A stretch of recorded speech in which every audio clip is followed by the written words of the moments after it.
नमस्कार. अखिल भारतीय मराठा शिक्षण परिषदेच्या पॉडकास्ट सिरीजमध्ये आपलं सगळ्यांचं पुन्हा एकदा स्वागत आहे. आणि आज आम्ही अशा व्यक्तींशी बोलणार आहोत की जे मुलांच्या शिक्षणाचा पाया जिथे उभारला जातो ते प्राथमिक शिक्षण त्या मुलांपर्यंत पोहोचवणं आणि त्यातनं उद्याचे नागरिक तयार करणं ही सगळ्यात मोठी जबाबदारी असते. प्राथमिक शिक्षणातच सगळ्या गोष्टी डिसाईड होतात की तुमचं पुढचं आयुष्य कसं असणार आहे. आणि म्हणूनच आज आपण बोलणार आहोत कर्मवीर भाऊसाहेब हिरे हायस्कूलचे प्राचार्य अजित माने सरांशी. नमस्कार सर. नमस्ते सर. आणि सगळ्यात पहिले मला आपल्याला विचारायचं आहे की आपला प्राचार्य होण्यापर्यंतचा प्रवास या शाळेपर्यंतचा कसा राहिलाय? 1996 साली या संस्थेमध्ये दाखल झालो. 1996 ते 2000 पर्यंत मी शिक्षक होतो. 2000 सालापासून मी मुख्याध्यापक पदाची संस्थेने माझ्यावरती जबाबदारी दिली. त्या दिवसापासून आजपर्यंत मी अखिल भारतीय मराठा शिक्षण परिषदेच्या कर्मवीर भाऊसाहेब हिरेमध्ये एक उत्तम आणि चांगल्या प्रकारचं काम करण्याचा प्रयत्न माझा चालू आहे आणि माझी शाळा यशाच्या शिखरावरती पोहोचवण्याचं काम मी करत आहे. क्या बात आहे. आणि मला विचारायचं आहे की शाळा म्हटल्यानंतर ना प्रत्येकासाठी इमोशनल पॉईंट असतो आणि शाळेबद्दल खूप आठवणी असतात आपल्या, नाही का? सो या शाळेची विशेषता काय, या शाळेची सुरुवात कशी झाली त्याबद्दल मला जाणून घ्यायचं आहे. 1963 साली कर्मवीर भाऊसाहेब हिरे यांच्या नावाने अखिल भारतीय मराठा शिक्षण परिषदेने ही शाळा काढली. कर्मवीर भाऊसाहेब हिरे हे यशवंतराव चव्हाणांच्या मंत्रिमंडळामध्ये त्या काळामध्ये महसूल मंत्री होते. त्यांनी अखिल भारतीय मराठा शिक्षण परिषदेला 70 एकर जमीन त्या काळामध्ये दिली होती. आणि ती बहुजन समाजातल्या मुलांसाठी, गरिबांसाठी एक शिक्षण संस्था खूप मोठं काम करते म्हणून त्या ठिकाणी डोनेट केली होती. आणि त्यामध्ये कर्मवीर भाऊसाहेब हिरे यांचं नाव या आमच्या शाळेला त्या ठिकाणी दिलेलं आहे. आणि तेव्हापासून आमची शाळा जी सुरू आहे 63 साली तेव्हापासून अतिशय चांगल्या प्रकारे काम, शाळा अतिशय छोटं प्लॅन्ट होता तो आणि तो आज फार मोठा वृक्ष त्या ठिकाणी भरलेला या ठिकाणी दिसत आहे. क्या बात आहे. तर मला म्हणजे एकंदरीत शाळेचा परिसर सुद्धा मी बघितला. इतका सुंदर असा परिसर आहे. म्हणजे मुलांना शाळेत यावंसं वाटत असेल, म्हणजे नाही लहान मुलं थोडंसं असतं ना की शाळेत जायला हट्ट करतात, पण त्यांना शाळेत जायला आवडत असेल असं वाटतं मला परिसर. इंग्लिश मिडियमच्या शाळा ज्या असतात त्या प्रचंड डोनेट घेतात, लाखो रुपयाची फी घेतात, पण आपल्या शाळेकडे 1 रुपया सुद्धा कसलाही फी घेतली जात नाहीये.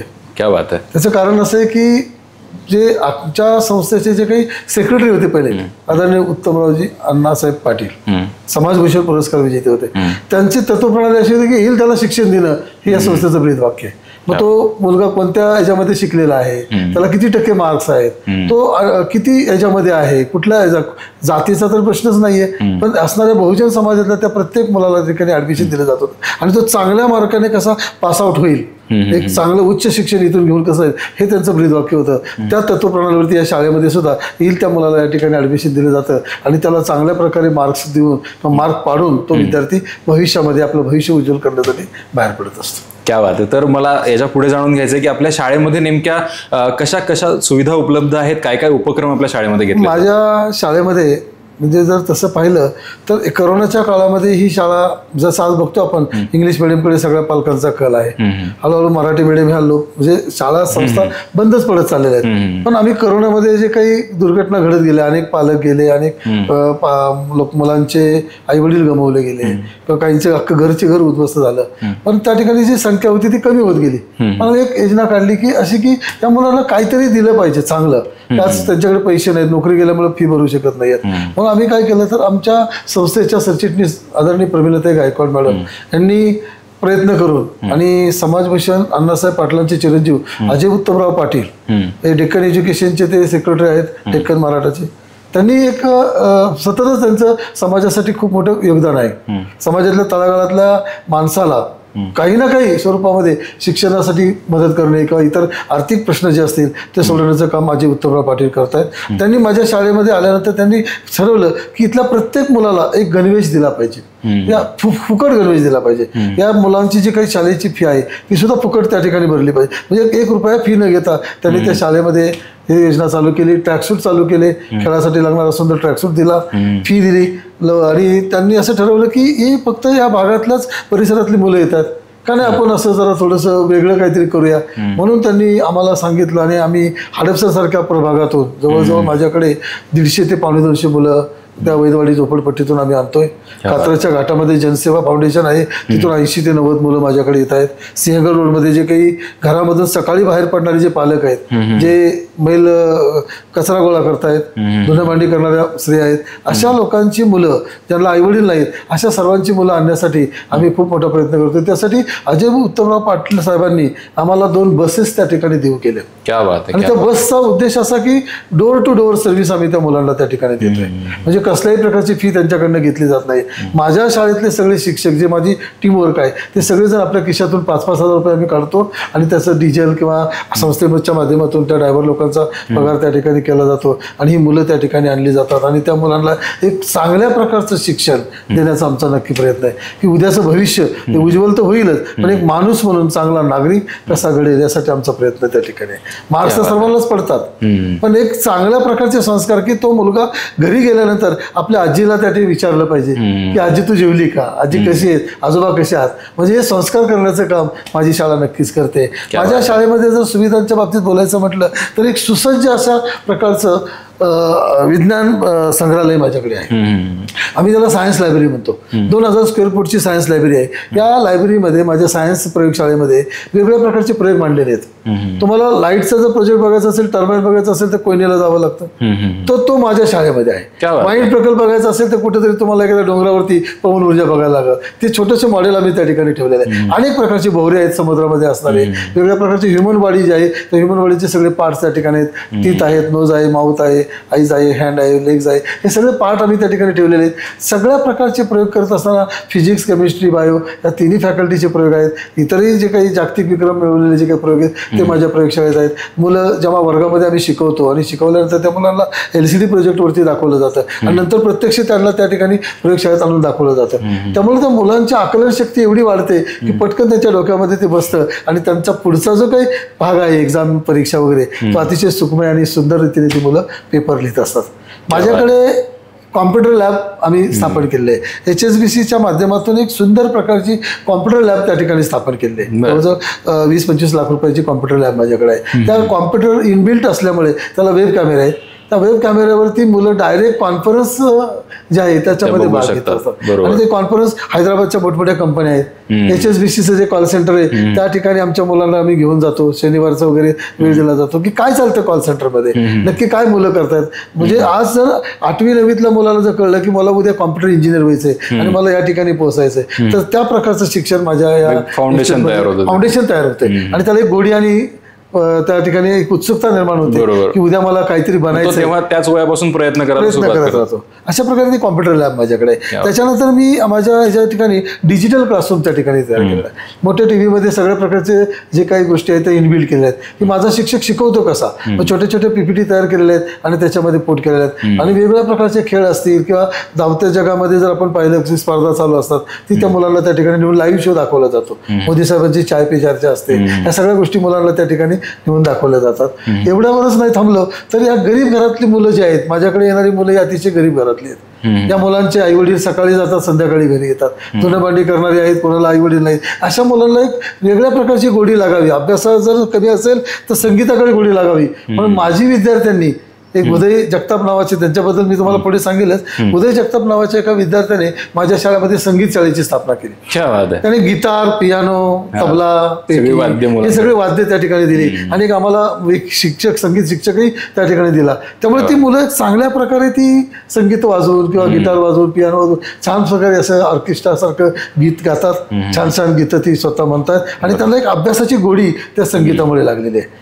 करण्याचा उद्देश असा आहे की भविष्यामध्ये जाऊन या मुलांसाठी एक चांगल्या प्रकारचा orchestra learn and earn scheme मध्ये कमवा आणि शिका असं करण्याचा मानस आमचा त्या ठिकाणी आहे. म्हणजे संगीताच्या माध्यमातून मुलं नक्कीच पुढे जातील आणि आपले जे काही कला आजकाल लोप होत चाललेले आहेत त्या पुढे आणण्याचा आपला मानस आहे. एवढ्यावर न थांबता मुलं जी चित्रकला काढतात, चित्र काढतात, पण अशा काही प्रत्येकामध्ये काही ना काही गुण असतो. म्हणजे प्रत्येक माणसाला परमेश्वराने सारखीच बुद्धी दिली, तो ज्याप्रमाणे वापरेल ते छान सुंदर चित्र काढल्यानंतर ते चित्रांचा एक छानसा डिस्प्ले आम्ही तयार केलेला आहे. आणि तो डिस्प्ले दर 3 महिन्याला 2 महिन्याला आम्ही तो बदलतो. बरं, म्हणजे ते एक प्रकारचं प्रदर्शन मुलांचं येता जाता सगळ्यांना बघायला होत असतं. आणि त्याची चित्र समोर असल्यामुळे त्याला वाटतं की माझं चित्र प्रदर्शनामध्ये मांडलेलं आहे, एक उत्सुकता निर्माण होते, अजून त्याच्यापेक्षा चांगलं करण्याचा इच्छा त्या विद्यार्थ्याची तयार होते. त्या ठिकाणी चिकन मातीसारख्या माती त्या मुलाला देऊन एक चांगल्या प्रकारच्या वस्तू म्हणजे बनवण्याचा आम्ही त्यांना शिकवतो. गणपती फेस्टिवल असेल तर गणपती मुलं बनवत आहेत. आपल्या 12 बलुतेदारी जी आहे त्या 12 बलुतेदारीमध्ये जे काही गावामध्ये जे काही चाललं होतं त्या सगळ्या वस्तू ते मुलं त्या ठिकाणी बनवतात. आकाशकंदील बनवतायत, भेटकार्ड बनवतायत, छोट्या छोट्या कागदी वस्तू बनवतायत. आमचे ड्रॉइंग टीचर एक चांगल्या प्रकारे त्या मुलांना त्या ठिकाणी देतात आणि ती मुलांकडनं बनवून घेतात. हे सगळ्या गोष्टी आम्ही करत असताना आज धावत्या जगाबरोबर जाताना AI लायब्ररी जी आहे, AI लायब्ररीची स्थापना आमच्या ठिकाणी केलेली आहे. आणि AI लायब्ररीच्या माध्यमातून मुलांना त्याच काय असते AI लायब्ररी याचं शिक्षण आम्ही सर्व मुलांना देतोय. कारण उद्याच्या काळाची गरज आहे. आज इंजिनिअरिंगला गेला तर तुम्हाला यायला चांगल्या प्रकारे स्कोप आहे, म्हणजे त्याचीही गोडी मुलांना लागेल. नुसतं शिक्षण देत नाहीये तर तो व्यवसायाभिमुख शिक्षण त्याला कसं देता येईल आणि आजची जी पिढी आहे कशा प्रकारे पुढे जाईल यासाठी आम्ही प्रयत्न करत असतो. एवढ्यावरच नाही थांबता. आज आपण पाहतोय की मराठी, हिंदी, इंग्रजी तर प्रत्येकालाच येते, पण फॉरेन लँग्वेज जर आली तर तो त्याच्या पायावर उभा राहील. मग माझ्या शाळेमध्ये जर्मन लँग्वेज आम्ही चांगल्या प्रकारे शिकवतोय. जर्मन लँग्वेज शिकवत असताना त्या बाकीच्या ज्या शाळा आहेत इंग्लिश मिडियमच्या 30-40 हजार रुपये एका लेवलला घेतात, लाखो रुपये फी घेतात, पण माझ्या शाळेमध्ये फुकट शिक्षण त्या ठिकाणी संस्थेच्या माध्यमातून दिलं जातं. 5वी पासून सुरुवात केलेली आहे. 10वी पर्यंत असतो तो मुलगा चांगल्या प्रकारे जर्मन लँग्वेज बोलेल, भविष्यामध्ये तो डिग्री घेईल आणि त्याला परदेशामध्ये उच्च पगाराची नोकरी नक्कीच लागेल. तर अशा प्रकारचा आमचा प्रवास त्या ठिकाणी चालू आहे. क्या बात आहे. आणि ह्या सगळ्या गोष्टी इतक्या डिटेलमध्ये तुम्हाला सगळ्या माहिती आहेत, म्हणजे हे खरं तर तुमचं खूप मोठं योगदान आहे असं म्हणावं लागेल. मला पुढे विचारायचं आहे की इथे विद्यार्थ्यांच्या सर्वांगीण विकासासाठी जसं तुम्ही सांगितलं की अकॅडमिक्समध्ये ह्या सगळ्या गोष्टी इन्क्लुडेड आहेत, की म्युझिक आहे, सायन्स आहे, चित्रकला आहे, या सगळ्या गोष्टीच आहेत, पण व्यावहारिक ज्ञान सुद्धा त्यांना मिळावं. आजूबाजूला काय आहे किंवा आपण घरात जे पदार्थ खातो ते कसे येतात याचं पण शिक्षण दिलं जातं असं मला कळलं या शाळेमध्ये. माझ्याकडे आम्ही जेव्हा पाहिलं आता पुस्तकी नॉलेज वगैरे आपण बघतोय, पण व्यवसायाभिमुख शिक्षण पण आम्ही देतोय. म्हणजे थोडंसं विषयांतर करतोय की या ठिकाणी जर मुलगा भविष्यामध्ये बाहेर पडला डिग्री घेऊन तर त्याला नुसतं पुस्तकी नॉलेजचा उपयोग नाही. म्हणून या पिंपरी चिंचवड वगैरे या भागामध्ये ज्या काही मोठमोठ्या कंपन्या आहेत त्या कंपन्यांना आम्ही आवाहन करतो. त्या ठिकाणी AC रिपेअरिंग असेल, इतर ज्या काही ट्यूबलाईट कसे लाईट फिटिंग कसे असेल, मेजरमेंट स्किल असतं ते कसं आहे, फोटोग्राफी बघा, फोटोग्राफी सुद्धा एक चांगल्या प्रकारे फोटो काढणे ही सुद्धा कला आहे. अशा वेगवेगळ्या प्रकारच्या माध्यमातून आम्ही त्या मुलांना हे शिक्षण देतो आणि उद्याच्याला ते भविष्यामध्ये ही मुलं स्वतःच्या पायावर उभं राहतील यासाठी प्रयत्न केला जातोय. आज शहरातल्या मुलांना शेती हा प्रकार माहित नाही, बटाटा कुठे येतो किंवा काय कुठे येतं हे माहित नाही, वेलीला येतो वगैरे. पण प्रत्यक्ष आमच्याकडे जमीन आहे पाठीमागच्या बाजूला, संस्थेच्या माध्यमातून ती चांगल्या प्रकारे आम्ही करून आज मुलांच्या मध्ये परसबाग ज्याला म्हणतो आपण त्या ठिकाणी मी भाजीपाला लावलेला आहे. वांगी आहेत, टोमॅटो आहेत, मिरच्या आहेत, इतर ज्या काही भाजीपाला लावल्या जातात, मुलं आनंदाने त्या ठिकाणी जातात आणि चांगल्या प्रकारे त्या ठिकाणी भाजीला पाणी देणं, आल्यानंतर ती काढून घेतात, मस्तपैकी ते घरी नेतात किंवा कोथिंबीर असेल, भाजी असेल ती आनंदाचा आस्वाद घेतात. क्या बात. म्हणजे इतक्या कमी वयामध्ये मुलांना ही जाणीव असणं पण किती मोठी गोष्ट आहे आणि याच्यासाठी शाळेकडनं प्रयत्न होणं हे मला फार कौतुकाचं वाटतं. मला पुढे विचारायचं आहे की आपल्या शाळेच्या विद्यार्थ्यांना इतकं पोषक वातावरण दिलं जातं तर निश्चितच ते बाहेर जाऊन पण फार एक्सेल करत असतील आणि वेगवेगळ्या स्पर्धांमध्ये सुद्धा नावलौकिक करत असतील. तर अशा अचिव्हमेंट्स बद्दल पण मला जरा जाणून घ्यायचं. मी प्रथमतः हे सांगू इच्छितो की ही जी मुलं येणारा स्तर आहे अतिशय लोएस्ट स्तर आहे. त्यांच्या घरचे जे वातावरण आहे हे अतिशय पोषक नाहीये. परंतु माझे शिक्षक आणि आम्ही सर्व टीम जर एखाद्या नाटकामध्ये भाग घेतला तर ड्रेपरी सुद्धा नसेल तर आम्ही कागदाची ड्रेपरी बनवतो, पालापाचोळ्याची ड्रेपरी बनवतो. पण जे करतो तिथं गेल्यानंतर जे सादरीकरण करतो त्या सादरीकरणामध्ये पहिला नंबर घेतल्याशिवाय आम्ही येत नाहीये. ज्या ज्या ठिकाणी गेलोय तिथे आम्हाला नाटकामध्ये पहिला नंबर मिळाला. तालुका लेवल असेल, जिल्हा लेवलला आम्हाला त्या ठिकाणी नंबर मिळालेला आहे. आम्ही गेल्या 4-5 वर्षापूर्वी राज्य लेवलला 7वा क्रमांक आम्हाला त्या ठिकाणी मिळाला. अनेक नाटकं आम्ही केलेली आहेत, अनेक स्पर्धांमध्ये आम्ही भाग घेतोय. आमची मुलं योगासनाला जर गेली तर तिथेही पहिला नंबर घेऊन येतात. म्हणजे त्यांना फक्त या गोष्टी न देता खेळाबद्दल जी काही गोडी आहे, प्रेम आहे. आज माझ्या शाळेतली मुलं चांगल्या प्रकारे मलकाम करतात, सुंदर प्रकारे त्यांना रस्सी मलकाम त्या ठिकाणी शिकवलं जातं. तलवारबाजी, शिवकालीन जे खेळ आहेत ते सगळे आज लोप होत चाललेले आहेत. आज मोबाईलच्या दुनियेमुळे पोरं ते खेळत नाहीत आणि प्रत्यक्ष त्यांना तलवारबाजी, घोडेस्वारी पण आता ते लवकरच चालू करतोय आम्ही. चांगल्या प्रकारचं जे काही कॅरम आहे, चेस आहेत, भालाफेक आहे, सुंदर अशा प्रकारचा भालाफेक त्या ठिकाणी केलं जातं. व्हॉलीबॉल आहे, कबड्डी आहे. आमच्या शाळेचा तर कबड्डी हा सगळ्यात फेवरेट गेम आहे. हिरे हायस्कूल म्हटलं की पुणे शहरामध्ये कबड्डी घडामोडीमध्ये आम्हाला प्रतिकच मिळतं, आमचं नाव पण जबरदस्त आहे. आजकालच्या मोबाईलच्या दुनियेमुळे मुलं तिकडे दुर्लक्ष होत झाल्यामुळे आम्ही परत त्यांना गोडी लावण्यासाठी हे सगळ्या खेळांचं संस्थेच्या माध्यमातून, शाळेच्या माध्यमातून त्या ठिकाणी करण्याचा प्रयत्न करतोय. म्हणजे चित्त एकाग्रता करून ती मुलं कशा प्रकारे कॉन्स्टंट होतील, ज्यांना जे आवडेल त्या क्षेत्रामध्ये त्या मुलांना त्या ठिकाणी संपवण्याचा आमचा प्रयत्न आहे. म्हणजे हे मला फार चांगलं वाटलं, कारण बऱ्याच जण काय असतं की मुलांना फक्त शिक्षण म्हणजे ते तेवढ्या पुरत्या ऍक्टिव्हिटीज झाल्या की ते परत मग त्यांच्या लूपमध्ये जातात, तर त्या लूपमध्ये न जाऊ देण्याची जबाबदारी तुम्ही सगळ्यांनी डायव्हर्ट करण्याचा पूर्ण प्रयत्न तुम्ही केला. कारण मैदानी खेळांबद्दलची इतकी जागरूकता, मुलांना स्क्रीन पासून लांब ठेवण्याची ही जबाबदारी ही खरंच खूप मोठी आहे आजच्या काळात असं मला वाटतं. माझे शिक्षक जेव्हा शाळेमध्ये येतात, असेंब्ली आमची होती, स्टार्ट इतका सुंदर आम्ही करतो प्रार्थनेपासून. प्रार्थना छान केल्यानंतर शेवट सुद्धा आम्ही खूप छान करतो. म्हणजे उत्साह जो आहे की असं नाही की मरगळ्यात शेवटचा तास आहे आता काय करूया, पण आमची शेवटच्या तासापर्यंत एनर्जी टिकून राहते. आणि शिक्षक जेव्हा शाळेमध्ये येतात तेव्हा सर्व शिक्षकांचे मोबाईल मी काढून घेतो, कपाटामध्ये ठेवतो, जाताना 5 वाजता त्यांना ते मोबाईल दिला जातो. म्हणजे जे कामासाठी आपण आलेलो आहोत, जे काम माझं आहे ते काम पूर्ण झालं पाहिजे, जेणेकरून विद्यार्थ्यांचं समाधान होईल, पालकांचं समाधान होईल, संस्थेचं समाधान होईल. आणि आपल्याला जो रिझल्ट आहे, गेले 5 वर्ष सलग माझ्या शाळेचा 100% निकाल SSC बोर्डाचा, हे आम्हाला अभिमानाची गोष्ट आहे. माझ्या शाळेमध्ये मी जेव्हा मोटिवेशनसाठी काही लोक आणतोय, पोलीस डिपार्टमेंटचे काही IPS अधिकारी आणतो, त्यांच्यासमोर माझे विद्यार्थी बिंदास्त बोलतात, डायरेक्ट बोलतात त्या. म्हणजे काय होतं, त्याच्या माध्यमातून मुलांच्या मधली एक भीती त्या ठिकाणी निघून जाते. आणि भविष्यामध्ये IPS काय आहे, MPSC UPSCच्या माध्यमातून कसे पुढे जाता येईल त्यासाठी नक्की प्रयत्न होतोय. कृषी तज्ञ बुधाजीराव मुळीक साहेब येतात, त्यांच्याशी मुलं शेतीविषयी चर्चा करतात. डॉक्टर संभाजी पाटील माझ्याकडे येतात, ते मिलिटरी बद्दलच्या सगळ्या गोष्टी त्या मुलांना सांगतात की काय आहे बाबा, तिन्ही दलामध्ये काय, सैन्य दल, नौदल, हवाई दल, वायुदल मध्ये काय असतं, हे त्या मुलांवरती जेव्हा बिंबवलं जातं. किंवा जिजाऊ महाराजांचे वंशज जाधवराव सिंदखेडचे राजे येतात, शिवकालीन इतिहास त्यांच्या पुढे आम्ही मांडण्याचा प्रयत्न करतो. म्हणजे मुलांच्या मनामध्ये सगळ्या प्रकारच्या गोष्टी कळल्यामुळं त्यांना एक शिकण्याची फार मोठी उत्सुकता वाटते. आणि ह्या सगळ्यातून जे विद्यार्थी माझे घडलेले आहेत ते भारतामधल्या कानाकोपऱ्यामध्ये उच्च पदावरती आहेत. Not only for Pune but also in India. आज राष्ट्रपती भवनमध्ये माझा विद्यार्थी एक चांगल्या पदावरती काम करतोय. राष्ट्रपतींच्या हातामध्ये जेव्हा बुके दुसऱ्याच्या स्वागत करायला जातो, तो माझा विद्यार्थी देतोय. मोदी साहेबांची शपथविधी जेव्हा चालू असते, त्या शपथविधीचं जे काही सगळं सजवलेलं आहे, इव्हेंट मॅनेज, हे माझा विद्यार्थी त्या ठिकाणी करतो. ही माझ्यासाठी अभिमानाची बाब आहे, ही शाळेसाठी अभिमानाची बाब आहे. आणि तो विद्यार्थी जेव्हा पुण्यामध्ये येतो तेव्हा त्याला मुलापुढे आणून त्या ठिकाणी विद्यार्थ्यांसोबत सांगावं लागतं, सांगायला भाग पडतो की सांग तू कुठे काम करतो. आणि मुलं जेव्हा बघतात की राष्ट्रपती भवन, तो तिथून आम्हाला राष्ट्रपती भवन पण छान प्रकारे दाखवतो. एवढंच नाही तर माझ्या विद्यार्थ्याने ग्रामीण भागामध्ये, आज जर आपण पाहिलं गडचिरोलीमध्ये नक्षलवादी आहेत, तर नक्षलवादी भागामध्ये जे काही नक्षलवादी काम करतायत त्या लोकांच्या बंदुका खाली ठेवण्याचं काम माझा एक विद्यार्थी करतोय. आणि त्याचं गिनीज बुकवर रेकॉर्ड झालेलं आहे. त्यांनी ते ठेवायला लावलं म्हणून नाही झालं, पण त्या ठिकाणी असणाऱ्या ज्या महिला आहेत, कुर्मा घराची योजना त्या ठिकाणी आखली की मासिक पाळीच्या वेळेस त्या महिलांना त्या ठिकाणी घराच्या बाहेर काढलं जात होतं. विंचू चावणं, इतर जे काही सर्पदंश वगैरे होणं, या गोष्टींमुळे त्या लोकांचे बरेचसे प्रॉब्लेम होत होते. त्यांच्यासाठी घर बांधलं त्याने, टॉयलेट बाथरूमची व्यवस्था त्या ठिकाणी केली. आणि तो म्हणतो की या शाळेपासून मला प्रेरणा मिळाली. आणि हे सगळं करण्याची प्रेरणा उदय जगताप सारखा विद्यार्थी आज जागतिक लेवलला त्याचं काम चालू आहे. त्याचं लंडनच्या त्या असणाऱ्या ह्याच्यातून सुद्धा त्याचं अभिनंदन कौतुक केलं जाते. काल त्याला दुबईच्या राजांच्या बरोबर बोलायला त्या व्यासपीठावरती मिळालं. ही आमच्या शाळेचा खूप मोठा अभिमान आहे. विवेकानंदांसारख्या माणसाचं धर्मप्रसार करण्याचं काम माझा विद्यार्थी करतोय. याच्यापेक्षा आम्हाला काय पाहिजे. पश्चिम बंगालपासून तो सुरुवात करतो, अख्ख्या संबंध याच्यामध्ये जाऊन विवेकानंदांचं कार्य लोकांपर्यंत पोहोचवण्याचं काम हे माझे विद्यार्थी करतायत. ते डॉक्टर आहेत, वकील आहेत, इंजिनियर आहेत, अनेक चांगल्या सामाजिक क्षेत्रामध्ये काम करतायत. पण माणूस म्हणून चांगलं घडवण्याचं काम ही माझी शाळा त्या ठिकाणी करत असते.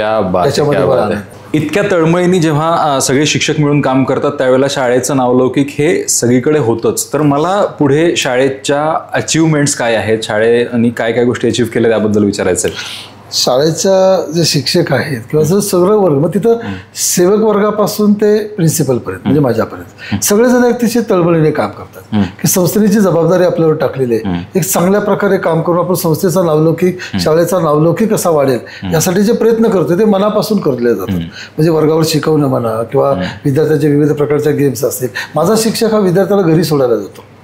एवढी तळमळ आहे. आम्ही फक्त आनंदामध्ये सहभागी नाही होत, दुःखामध्ये पण सहभागी होतो.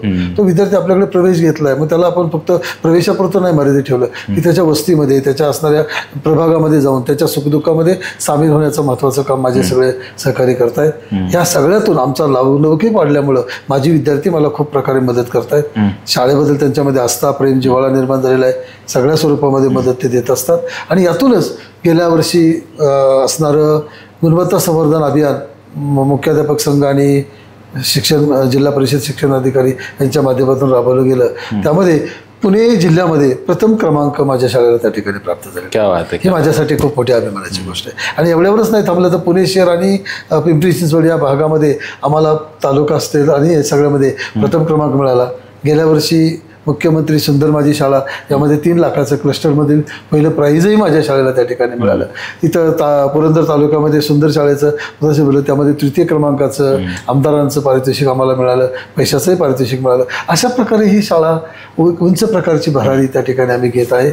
आणि खऱ्या अर्थानं या शाळेचा नावलौकिक या पंचकृषीमध्ये वाढल्यामुळं विद्यार्थी संख्याही माझ्याकडे वाढत आहे. आणि जे जसं साप कातीन टाकून उसळी घेतो तशा प्रकारची माझी शाळा एक चांगल्या प्रकारे उसळी घेऊन एक चांगल्या नेटाने काम करण्याची जिद्द, चिकाटी आमच्यामध्ये निर्माण झालेली आहे. नक्कीच आम्ही भविष्यामध्ये या शाळेला एक चांगला नावलौकिक मिळवून देऊ आणि संस्थेचं नाव उज्ज्वल करण्याचा आम्ही प्रयत्न करू. क्या बात आहे. आणि या शाळेमध्ये जर प्रवेश घ्यायचा असेल तर कशा पद्धतीने आपल्याला संपर्क केला जाऊ शकतो, किंवा काय आवाहन आपण पालकांना आणि विद्यार्थ्यांना? माझ्या शाळेमध्ये प्रवेश घ्यायचा असेल तर आमच्याकडे कसल्याही प्रकारची अपेक्षा नाही, कसल्याही प्रकारच्या गुणाची अपेक्षा नाही. माझ्याकडे बालमंदिर, प्राथमिक आणि माध्यमिक 3 स्तर आहेत. बालमंदिर ते माध्यमिक पर्यंत 1 रुपया पण फी नाहीये.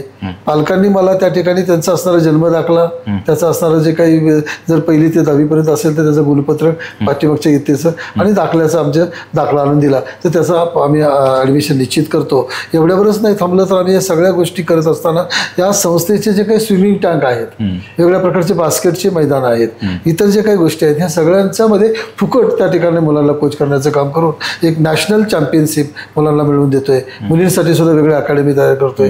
हे सगळं आम्ही या प्रवेशाच्या माध्यमातून पालकांना सांगतोय. आणि नक्कीच पालक आमच्याकडे प्रवेश घेतील अशी आशा आहे. आणि नक्कीच आमची शाळा पुनर्जीवित होईल हे मी आपल्याला या ठिकाणी सांगू इच्छितो. क्या बात आहे, क्या बात आहे. आणि जेव्हा इतकं सुंदर वातावरण विद्यार्थ्यांसाठी निर्माण करून दिलेलं असतं, इतक्या सगळ्या ॲक्टिव्हिटीज त्या शाळेमध्ये चालू असतात, त्यावेळेला मुलं खुलून तयार होतात आणि निश्चितच समाजामध्ये एक चांगले नागरिक म्हणून ते जातात. आणि असंच तुम्हाला सुद्धा वाटत असेल की आपल्या पाल्याचं शिक्षण कर्मवीर भाऊसाहेब हिरे हायस्कूलमध्ये व्हावं आणि त्याचा सर्वांगीण विकास व्हावा, तर नक्कीच तुम्ही सरांनी सांगितलं त्याप्रमाणे त्यांना कॉन्टॅक्ट करू शकता. आणि आज आपल्यासोबत होते अखिल भारतीय मराठा शिक्षण परिषदेच्या कर्मवीर भाऊसाहेब हिरे हायस्कूलचे प्राचार्य अजित माने सर. धन्यवाद सर, आपले खूप खूप आभार. धन्यवाद.